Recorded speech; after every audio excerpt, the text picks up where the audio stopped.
Jack, obviously a very emotional week. A lot has obviously been said. How tough was today to go out and play for Cornal? Was it tough for you guys to obviously rock up today and have to deliver? It was a bit tough, I must say. I mean, you forget how young these guys are, Ronaldo. I'm an older guy, and you still feel like, gee, this is not how it should be. And I just said to them now, that it was a different week. It's something that we've never experienced. I finished with 14 men as well. Took Sopas off. I wanted to see whether we could defend and play without a line-out caller. Deliberately did that because I want to see whether or not I put them into situations where we can't always control those things. And the message is, we've done all the hard yards now to get into the playoffs. Now we needed a why, and this is the why. So I think I'm hoping sporting teams sometimes they need this. You look at what happened to Munster when they lost their coach. They just kicked into gear and they ended up winning. And so Winston Churchill said, and in adversity comes opportunity. So it was a tough week, and I had to talk to them obviously as youngsters, because as much as we might understand it, they don't understand. It's not the real world. Rugby players, buses, aeroplanes, hotels, nice salaries. It's not really how the world operates. So I think it was a learning curve for these guys as well, which is part of coaching as well. It's not just about the rugby. It's sharing that with them as well. And it was emotional. I had to find the right time to say it, and the right forum, and also the right mindset, because obviously in the beginning of the week it was very difficult for me, but I think it was the right time now post the game. I didn't want to do it before a game and play all the emotions with them. So they got a week off, and now we can come back and really use that emotional energy that sporting teams sometimes need in the sports that we play.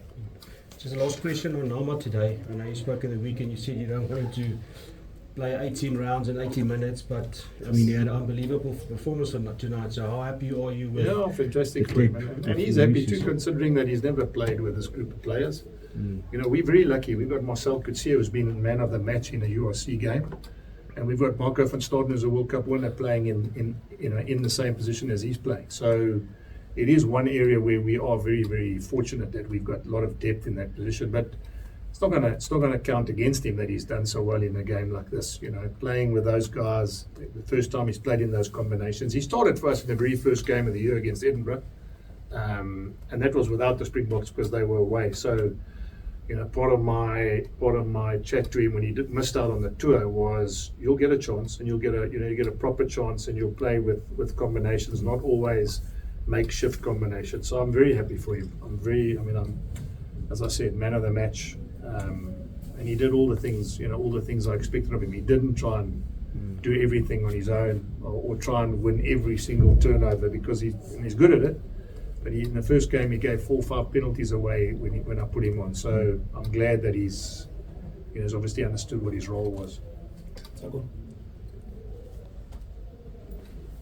Jake, I also just wanted to find out on Bernard and just maybe how he went. He also just seems to have a blinder. I'm disappointed he's leaving. Unfortunately, it's one of those things where you invest a lot into the guy. Come through our junior ranks. He played for the school side. He came from a Pretoria school. He played Northern Transvaal or Blue Bulls rugby. Come through the junior ranks. In an ideal world, I would like him to have stayed, and this is the time he can kick on. But as I've said to you many times, the unfortunate thing is that boys that are coming through, when they get to this sort of age, they start looking at other options. And also, to be fair to him, we got Paul coming next year. We got Zach, who's played well. Ambrose is, so I can understand it, but I would have loved to have kept him for 1 or 2 more years and then been able to rotate that position as well, because on today's performance, for a guy who hasn't played much rugby, I can't remember when last he had a game. He looked really slick and oiled in all the things he did, kicking, running, breaking. So I'm sure he'll do really well when he gets to Bath. Also, I think winning to Luke just guarantees that home quarterfinal for you guys. Yeah. It's not just that. I don't know if you guys are aware, that's the highest amount of points we've scored in the URC in the table. It's the most most wins we've had in the URC, 14 out of 18.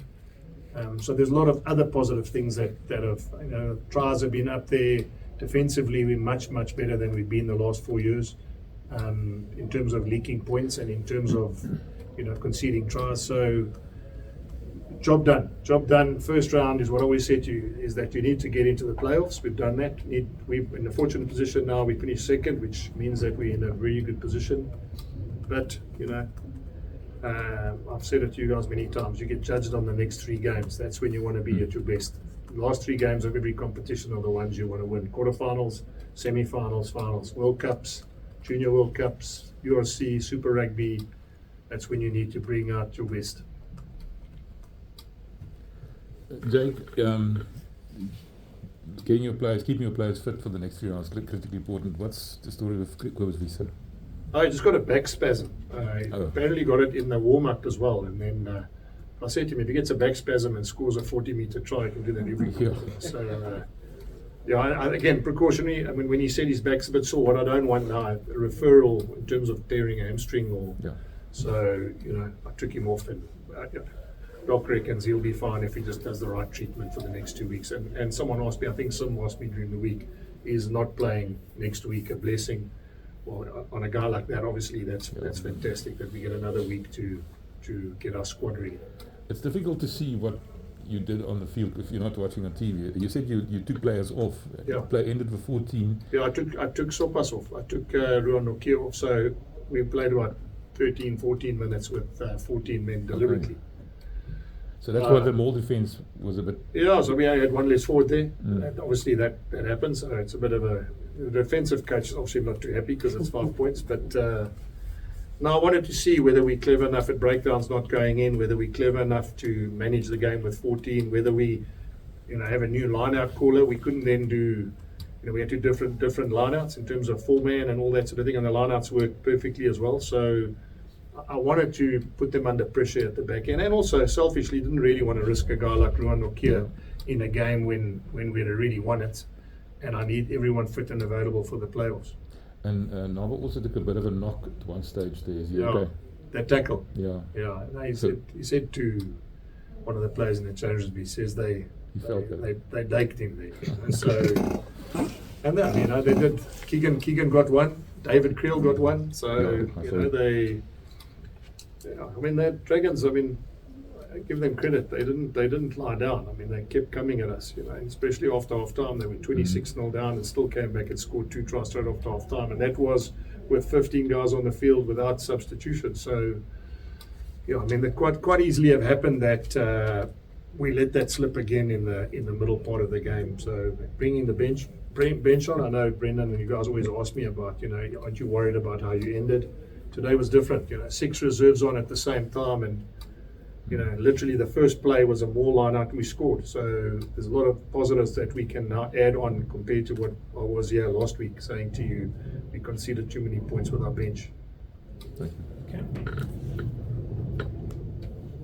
Sorry. Well done, Jake. It's often quite difficult when you're playing against the bottom side to kind of assess the quality of the performance. Yeah. But how happy are you with the performance as a whole? Well, look, Ken, I'm sure you've watched enough rugby games to know that one of these games, these games are the ones that you worry about because you can lose your shape. And you can have guys playing individually and you can end up looking like you're not sticking to the structure of what you're trying to put together. And I think you would agree that at times with both groups of players on the field, we look really well organised, defensively and attacking wise, and that's always pleasing because it can actually become like a sevens run around where guys are just trying to do too much, offloading, making mistakes. We did, to be fair, turned over a lot of first phase, as in we launched and lost the first phase, whether it was a knock on or whether we lost it at the breakdown or whether we. So I think that would be an area that we'll spend the next 2 weeks on. Is we get a brilliant line up, great delivery, get the ball to the middle of the field, and then either get stuck in there or we force a pass. I just try and think Kane and trying to give one to Sergio when it wasn't really on Cameron running that line, also trying to, maybe just trying to make a pass more than they needed to do. So the work on for me will be to get a little bit more rhythm in the first three phases from our set piece, because we, against the good sides, you're not going to get 5, 6, 7, 8 chances in a row to play off lineouts and scrums. And Jake, heading into the knockout rugby now, there's been a lot of talk, and I guess specifically about the Leinster case, where a lot of debate about, because they keep sort of falling short, a lot of debate about whether the right approach is to play your sort of best team and maintain the momentum and the team gelling and all of that, but the other side of that argument is obviously fresh players. Yes. Where do you kind of fall in that debate, fresh players or keeping momentum and the team gelling? Yeah. And do you feel that you've now arrived at the knockouts having achieved what you set out to do in that regard? Yeah, so Ken, it's interesting because I think the last 4 or 5 weeks for us has been knockout rugby. So we've been quite fortunate in that we had to beat Munster, we had to beat Glasgow, otherwise there was no chance of getting a home semi-final or the potential of getting a home semi-final. So we in some way were able to handle that pressure in those big games anyway, because we knew it was do or die, especially against those two teams. Are we there? I mean, it's always, it's not trying to be a smart ass, but only the 14th of June will answer that, and that's the end of the final. Because if you rest guys and they look underdone, then people would obviously criticize or have the viewpoint that you should have kept going with the same group. If you get them all fresh and ready by leaving them out, it could backfire you, or you could win the game and they would say, well, it was a master stroke that you kept the guys that you needed for the big games at the end of the season. So in my case, we couldn't afford the last month of going too far away from what we had. It's why those selections were made, as you saw in the last couple of weeks. It's I've got 2 guys playing in Japan on a sabbatical. I've got some guys away on bereavement leave with their families. I've got injuries. I've got rotation. But at the same time, we couldn't go away from the fact that I wanted them to be cohesive and ready for playoff rugby, because that's the risk I take. That's why I took Ruan Okia off, because I can control that. I can control the fact that we've won the game, we've got a bonus point, there's 12, 13, 14 minutes left, take him off. I don't need a head knock, I don't need a twisted ankle, I don't even need him to make a poor tackle and get a card or whatever, so we hedge our bets on that as well. But those are things that you do on the run. Jake, obviously it looks like at the moment, we're still going to wait for the Sharks game to finish, but Edinburgh or Munster. Or Scarlets. Yeah, or Scarlets, yeah. You played them all, so is there a preference? Well, the interesting thing is we've lost to 2 of those. We've lost to Scarlets and to Edinburgh. Scarlets is an asterisk with a red card. Yeah, sure. So, but I mean, so it's actually quite nice. I don't have to talk them up. In other words, I don't have to try and tell the team that it's a fait accompli. So, lost to Edinburgh in the European Cup, lost to Scarlets there with, obviously with that red card, but still ended up, they've beaten Leinster and us. It's not too bad, Not many teams in one season have beaten the teams that finished 1 and 2 on the log. But Brent, the old saying goes, it doesn't really matter anymore now. When we're in the playoffs, we're going to have to beat teams to win this competition, And one of the things is that this competition has shown is, in the 4 years we've been part of it, the team that's finished first has never hosted the final. So there's so many permutations that can happen now. I mean, I'll watch with interest how the Sharks do against Scarlets, because if we get Scarlets, they need 1 point. They get 1 point, a losing bonus point, they play us. If they win, we play Munster. If they lose, we play Edinburgh. So I'll just watch the game out of interest to see if we do get them, what would be the way we'll play and what sort of team we'll put on against them. Jake, also, I mean, this is obviously you're looking to go one better than last season, and no coach ever has his perfect team. But arriving at this point at the end of the league stage, are you happy and confident where you are now going into these next couple of weeks? Yeah, I mean, you can again, Brendan, you can only control what you can control, you know. And as I said to you during the week, you know, no Gerard Steenkamp, no Ulrich Lowe, no Emrose Papi, no Kurtley Orense, no Johan Goosen, no, you know, other players that are on the fringes that maybe could strengthen our bench as well. So you never, I mean, I can tell you that even when I was coaching the box, I don't think you ever get to pick your best 23, ever. Because when you have a certain player back, another one gets injured, or if you know, I've never been lucky enough to have the best 23 guys available for a Saturday. You know? But are we happy where we are? Of course we are. We've got a week off now. We didn't get any injuries today. I'm talking about injuries that will rule people out. We get a massive chance to play in front of our home crowd. I'm hoping that we'll get people now to the playoffs. And then you're right. I mean, the why, which is what I said to you earlier, is, you know, maybe the added emotion of what we can play for now in the next 3 weeks is going to give us that extra boost. We've been missing something. 2 finals, so close. You know, who knows? Maybe this is the thing we needed to give us a reality check.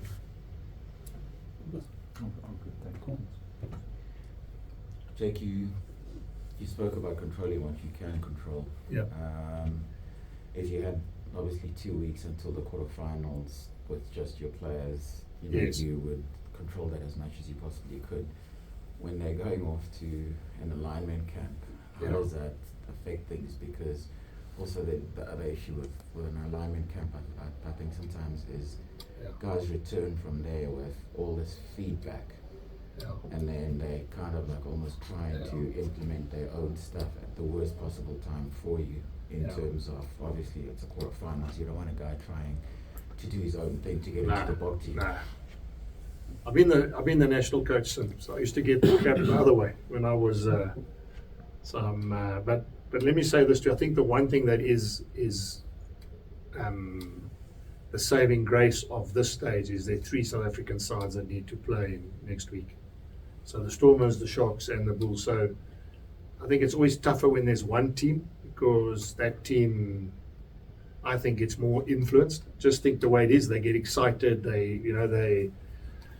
but I think with 3 teams all having to play next week, I think that message is probably a little bit more easier for the players to understand. It's also different. I remember when I was coaching the Sharks, there was a training camp and they were actually on the field training, and that obviously puts you behind the 8 ball as well, because you give them off and then they train, and then that comes back to bite you because of the fact that they're not off their feet. Whereas I know that these alignment camps are, you know, they auditorium based and they video based, and I must be honest, I'm not too concerned that this alignment camp is happening now.